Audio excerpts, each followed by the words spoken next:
오늘 함께 보실 말씀은 창세기 43장 1절에서 5절 말씀입니다. 창세기 43장 1절에서 5절의 말씀입니다.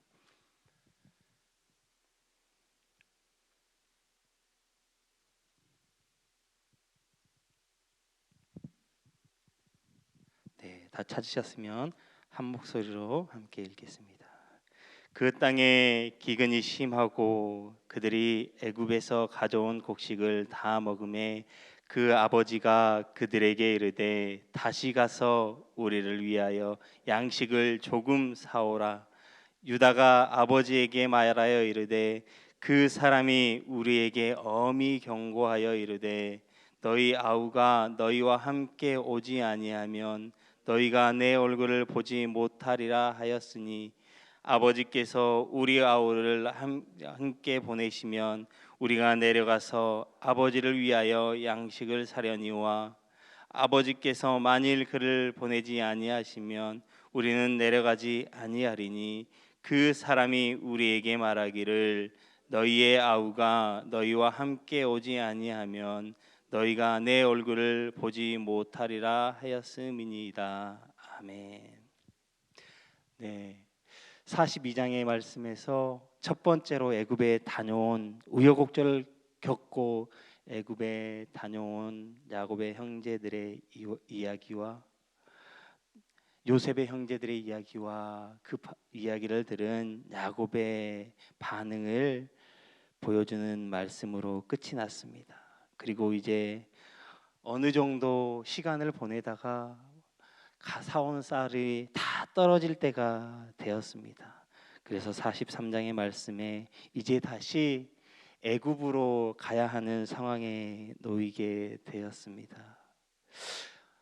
우리가 성경을 이미 알고 있기에 이 애굽과 온 땅에 7년 동안의 기근이 계속 되어질 것이라는 것을 우리는 이미 알고 있습니다.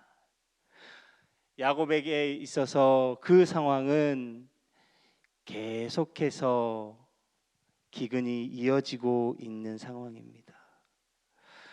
아마도 야곱은 애굽에 가서 양식을 조금 사오면 금방이라도 기근이 끝날 줄 알았던 것으로 보여집니다. 그래서 오늘 본문 말씀에 보면 아마 그 땅의 기근이 금방 그칠 것처럼 생각하며 또 아들들에게 요청하고 있는 야곱의 모습을 볼 수 있습니다. 야곱은 아들들에게 애굽으로 가서 우리를 위하여 양식을 사올 것을 요청합니다. 그런데 야곱이 자녀들에게 하는 말이 우리를 위하여 양식을 조금 사오라라고 이야기합니다. 상식적으로 이야기한다면 언제 끝날지 알 수 없는 기근이기에 우리가 먹을 충분한 양식을 준비하여 사가지고 와라라고 하는 것이 아마 정상이지 않을까 생각되어집니다. 그런데 아마도 야곱은 이제 곧 기근이 끝나게 될 것이야 라는 생각을 가지고 있었습니다. 그렇게 그의 아들들에게 너희가 가서 우리가 먹을 양식을 조금 사오라 라고 말씀하고 있습니다. 여러분, 그런데 하나님의 계획하심은 무엇이었습니까? 하나님의 계획하심은 7년 동안의 기근이 계속되는 것이었습니다. 하나님의 계획하심은 이 하나님의 야곱의 아들 요셉에게 보여주신 하나님의 계시였습니다. 45장 6절 말씀에 보면 이 기근은 두 번째로 야곱의 아들들이 애굽으로 내려가는 상황에 놓여 있는 이 상황은 이제 기근이 두 번째 해를 지나가고 있을 때였다는 것입니다. 45장 6절 말씀에 보면 이렇게 기록되어져 있습니다. 이 땅에 2년 동안 흉년이 들었으나 아직 5년은 밭갈이도 못하고 추수도 못할지라 라고 말씀하고 있습니다. 여러분, 이러한 상황임에도 불구하고 야곱의 마음에는 그 어떠한 결정도 내리지 못하고 있는 것을 보게 되어집니다. 곡식이 있는 동안에 야곱은 결정을 내렸어야 했습니다. 이제 이 양식이 떨어지면 어떻게 할까? 베냐민을 보내야 할까? 다른 무언가를 해야 할까? 라는 결정을 해야만 했습니다. 그런데 야곱은 그 상황이 언제 끝날지도 모름에도 불구하고 그 어떠한 결정도 내리지 못했습니다. 그리고 이제 그 가족에게 그들이 사온 양식이 떨어졌을 때에야 또다시 부랴부랴 또 고민에 빠지게 되어집니다. 또 근심에 빠지게 되어집니다. 이 요셉의 형제들에게 다시 애굽으로 내려가서 양식을 구하기 위해서는 그들에게는 조건이 필요했습니다. 특별한 조건이 걸려 있었습니다. 먼저 자신들이 확실한 자들인 것을 그 애굽의 주인에게 증명해야만 했습니다.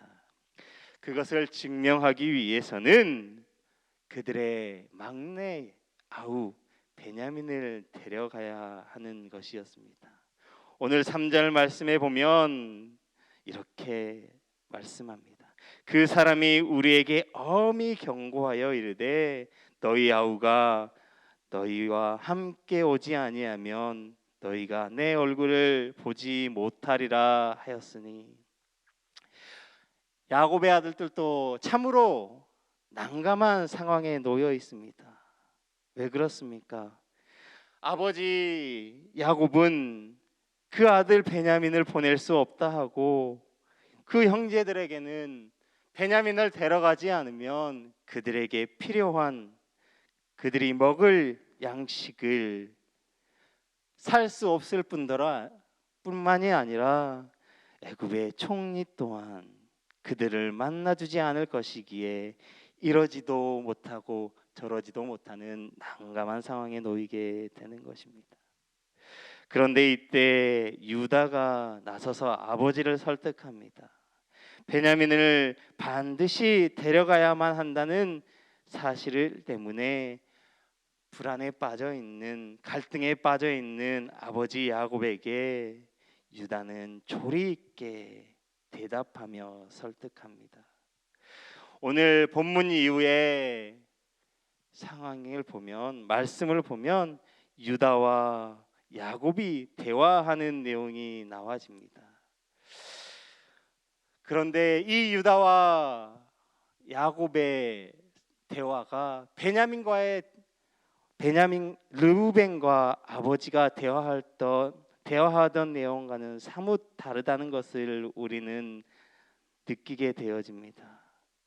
왜냐하면 아버지와 르우벤의 관계가 그닥 좋지 않았던 것을 우리는 성경 말씀을 통해 알게 되어집니다. 유다는 그나마 그 야곱의 아들들 중에서 아버지와 관계가 좋았던 것으로 보여집니다. 유다는 아버지를 설득하면서 새로운 사실을 이야기합니다. 르우벤은 이 사실을 아버지에게 이야기하지 않았습니다. 그 땅의 주인이, 그 사람이 아우를 데려오지 않으면 그의 얼굴을 보지 못하리라 라고 엄하게 경고했다라고 하는 사실을 이야기하지 않았습니다. 그런데 유다는 그의 아버지에게 베냐민을 데려와야, 너희의 아우를 데려와야 나의 얼굴을 볼 수 있으리라 라고 이렇게 경고하는 애굽의 총리의 이야기를 전합니다. 그렇기 때문에 유다는 양식을 사기 위해서는 베냐민을 데려갈 수밖에 없습니다. 아버지, 베냐민을 보내주십시오. 베냐민을 나에게 맡겨 주십시오라고 이렇게 아버지에게 간곡하게 부탁합니다.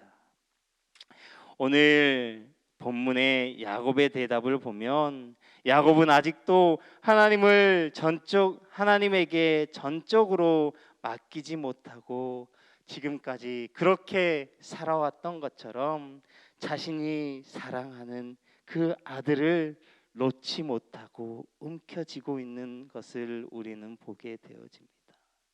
야곱은 지금까지 살아오면서 자신이 얻을 수 있는 것은 자신이 원하는 방법으로, 그리고 자신이 사랑하는 것을 의지하며 움켜잡고 살아왔습니다. 그리고 그렇게 해야만 자신이 원하는 삶을 살 수 있다고 생각했습니다. 여러분, 우리도 혹시 야곱과 같이 내 스스로의 노력, 열심, 세상에 있는 것을 의지하며 살아가려고 합니다. 그러나 이러한 사람의 방법은 하나님이 아닌 자기의 의를 기반에 두고 살아가는 죄악된 모습임을 우리가 깨달으셨으면 좋겠습니다. 자기의 노력, 열심, 세상의 것을 의지하며 살아갈 때 사람은 결국에 더 큰 영적인 기근에 허덕이게 되는 것을 잊지 마시기 바랍니다. 세상에 기근이 찾아오듯이 우리에게도 영적인 기근이 찾아온다라는 것입니다. 하나님을 의지할 때가 아닌 나의 의를 의지하며 살아갈 때에 그 영적인 기근이 우리에게도 찾아오게 됩니다. 삶의 기쁨과 평안을 얻으려고 할지라도 채울 수 없는 목마름과 궁핍함만을 우리는 얻게 되는 것입니다. 사랑하는 성도 여러분, 혹시 지금 다른 것은 다 버려도 이것만은 절대 버릴 수 없어 라고 하는 것이 있으십니까? 지금 붙들고 의지하는 것을 잃어버리면 인생이 끝날 것 같은 두려움이 있으십니까? 세상은 보이지 않는 하나님보다 보이는 세상의 것을 더 의지하게 만듭니다. 이스라엘 백성은 하나님도 모세도 보이지 않자 보이는 금 송아지를 만들어 그들의 신으로 섬겼습니다. 이처럼 우리들도 보이는 것을 하나님처럼 섬기고 의지하고 있다면 세상에 속한 모든 것은 결국 다 무너지게 된다는 것을 기억하십시오. 우리도 살아가면서 하나님을 의지함에 끝까지 붙들고 살아가시길 바랍니다. 내가 붙들고 있는 것을 하나님 앞에 내려놓으시기 바랍니다. 내가 의지하는 것을 움켜잡고 있을 때 문제는 결단코 해결되어지지 않습니다. 의지하고 있던 것을 내려놓을 때 우리 안에 있는 두려움이 사라지고 참된 기쁨과 행복이 찾아오게 될 줄 믿습니다. 사랑하는 성락교회 예배자 여러분, 내가 의지하는 것 하나님 앞에 내려놓으시기 바랍니다. 오늘 하루의 시간들도 그러한 시간이 되길 바랍니다.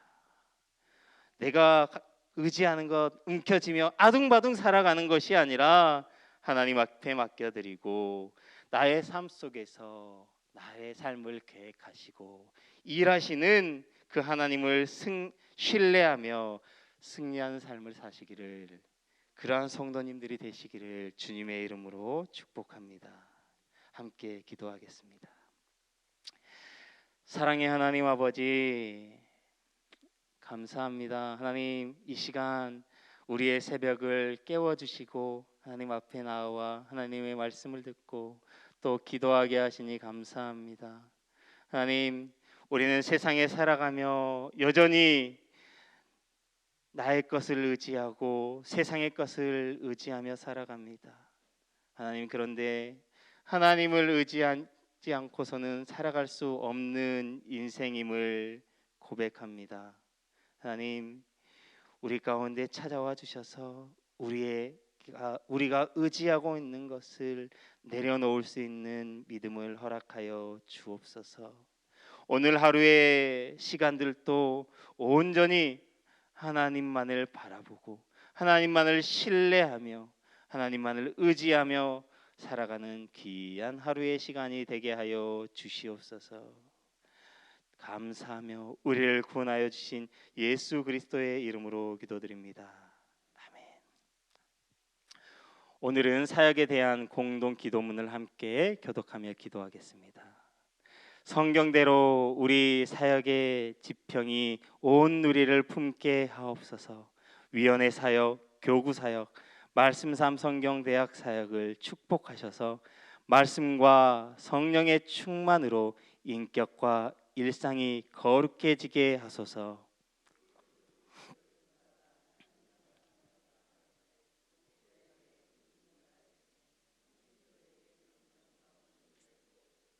한 사람을 사랑하고 세우는 일이 사역의 근원이 되게 하시고 하나님 나라에 헌신하는 작은 모임을 거룩한 영으로 채우시며 우리 사역이 사회 변동과 역사 흐름을 이끌어가게 하옵소서. 아멘.